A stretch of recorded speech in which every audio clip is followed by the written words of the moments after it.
Boa noite. Que Deus continue te abençoando como Ele te abençoou durante todo o dia. Eu quero começar orando por você e com você. Abaixe sua cabeça onde você estiver. Pai, eu quero te agradecer esse dia maravilhoso. Quero te agradecer pelas pessoas que estão nos assistindo agora. Quero pedir para que o Senhor venha com poder e graça sobre a vida deles. Pai, queremos pedir pela vida da Fernanda. Queremos pedir pelos enlutados, pelos acamados, pelos enfermos. Que o Senhor possa trazer sua mão poderosa de cura e de consolo sobre essas vidas. Vem sobre os nossos corações, em nome de Jesus. Amém e amém. Amém, meus irmãos, amém, minhas irmãs. Continuamos o nosso estudo sobre como viver acima da mediocridade. Hoje vamos falar de prestação de contas e como responder perguntas difíceis. Para isso, eu queria que você abrisse a sua Bíblia ou acessasse a sua Bíblia, ou pelo menos me escutasse, no livro de Provérbios, capítulo 15, verso 22.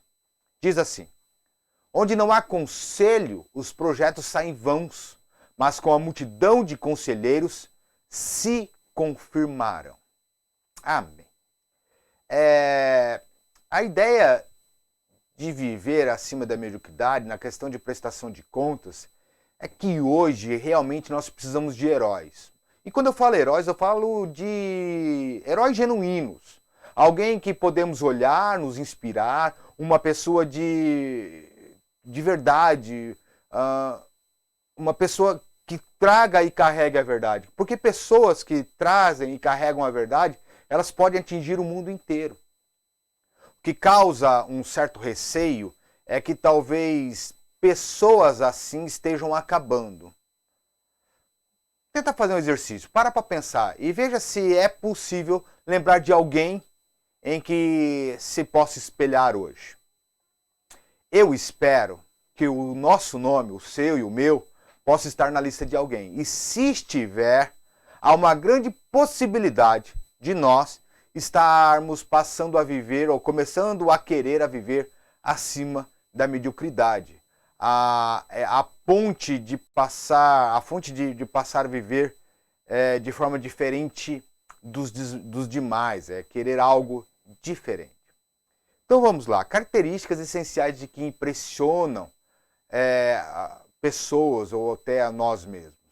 Para pensar comigo. A primeira coisa que temos de pensar é que pessoas que vivem de forma diferente têm uma visão além das outras pessoas. Não se deixam aplacar pelas adversidades, não se intimidam com circunstâncias, permanecem firmes diante dos obstáculos, não se preocupam se terão restrições ou se serão julgadas por outras pessoas por viverem de forma diferente. Uma segunda coisa é que pessoas assim passam a impressionar pela forma que são determinadas, da forma que permanecem em seus postos, mesmo que tudo seja duro demais. Uma terceira coisa são pessoas que vivem em suas prioridades. Lembram sempre do que vem primeiro, seja em qual esfera da vida a gente possa falar.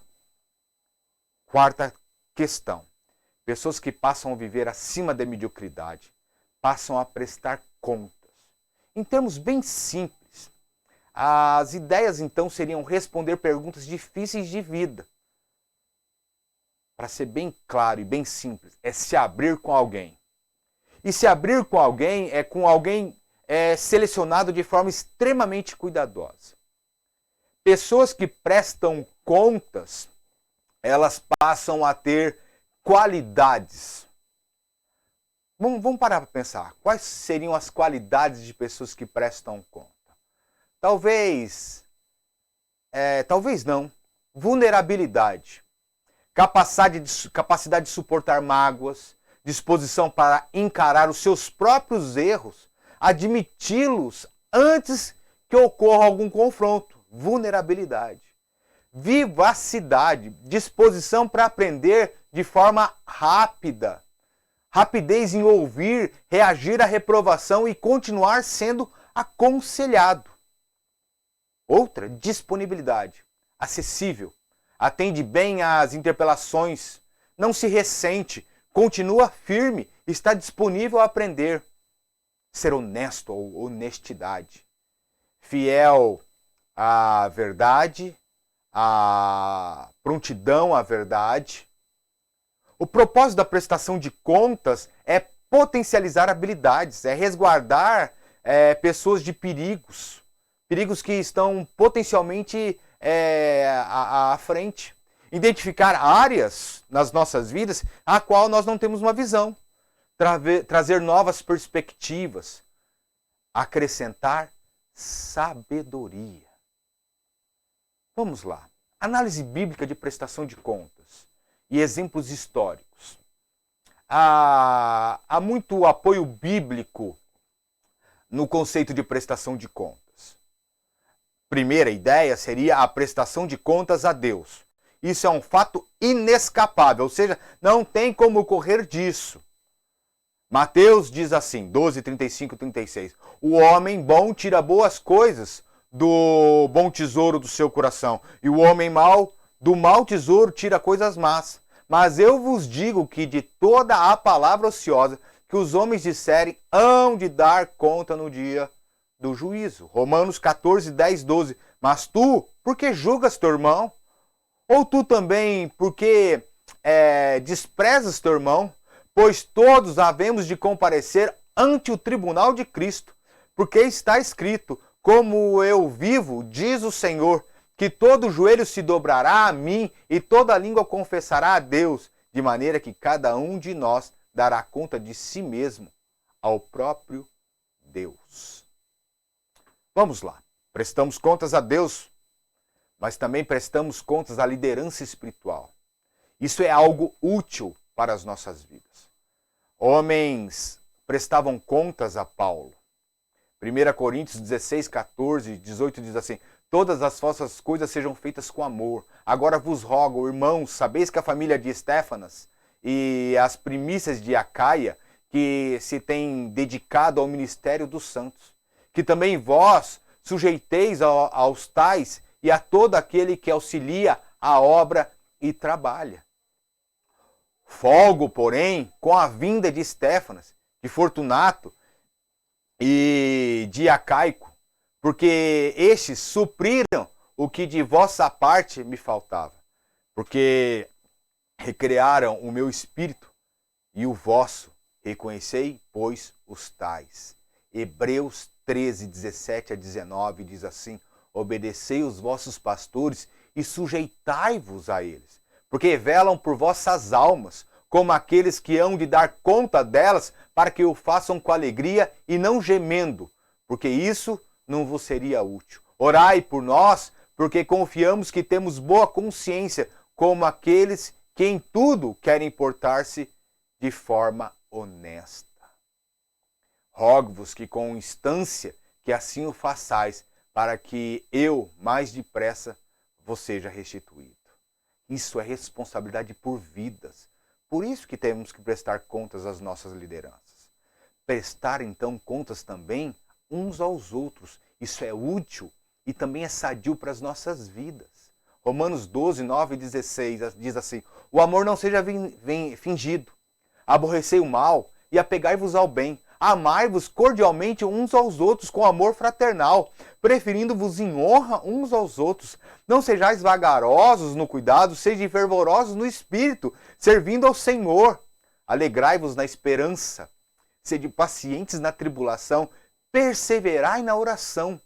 Comunicai com os santos nas suas necessidades, segui a hospitalidade. Abençoai aos que vos perseguem, abençoai e não amaldiçoeis. Alegrai-vos com os que se alegram e chorai com os que choram. Sede unânimes entre vós, não ambicioneis coisas altas, mas acomodai-vos aos humildes. Não sejais sábios aos vossos próprios olhos.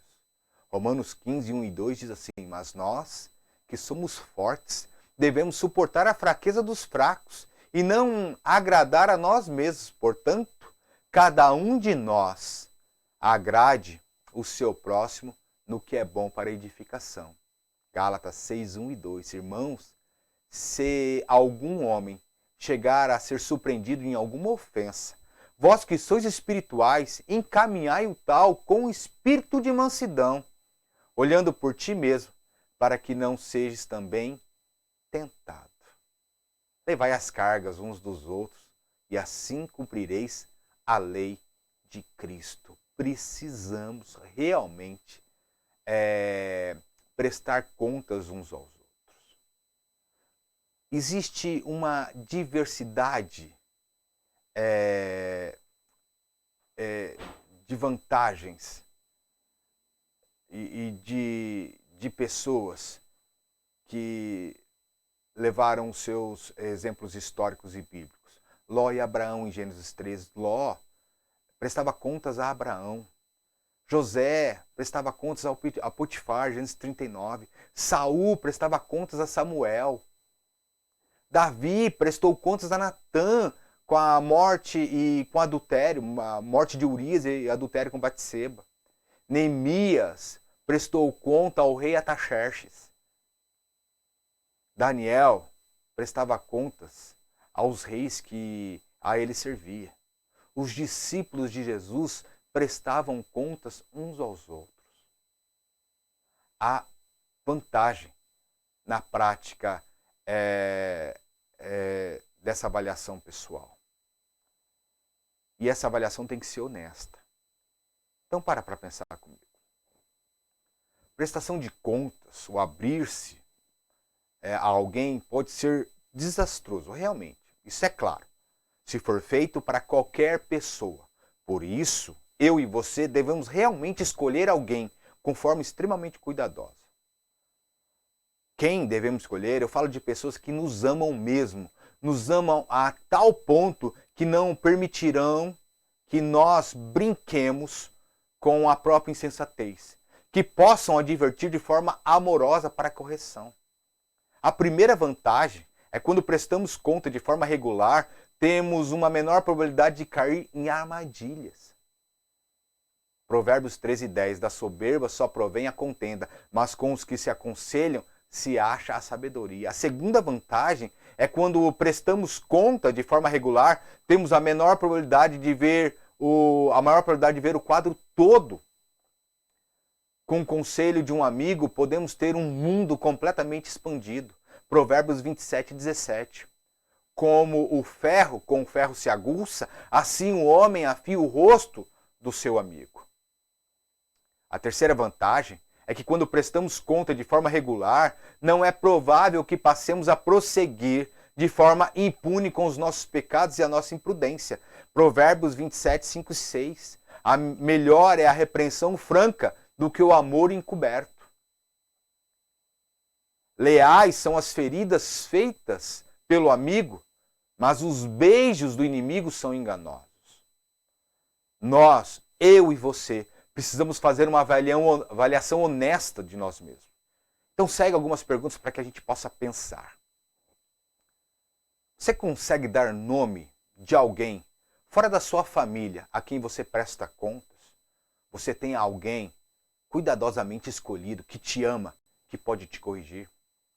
Você está ciente dos perigos de uma falta de prestação de conta, de levar a vida só? Quando foi a última vez que você prestou conta da sua vida para alguém? Eu e você, meu irmão, precisamos achar alguém para dividir a nossa carga, para que nos aconselhe, para que aguce a nossa visão e a gente passe a ter uma visão além da maioria e passe a viver acima da mediocridade. Que Deus nos abençoe. Baixe sua cabeça. Pai, eu quero te agradecer porque o Senhor tem sido Deus sobre as nossas vidas. Pai, vem nos fazer a prestar contas, nos faz achar alguém que nos aconselhe, que o Senhor possa, em nome de Jesus, vir sobre as nossas vidas. Vem, é o que eu te peço. Em nome de Jesus. Amém e amém. Amém, meu irmão? Amém, minha irmã? Não se esqueça, amanhã, Clara e Bob, e domingo, nós nos vemos. Fique na paz e que Deus te abençoe. Um grande abraço.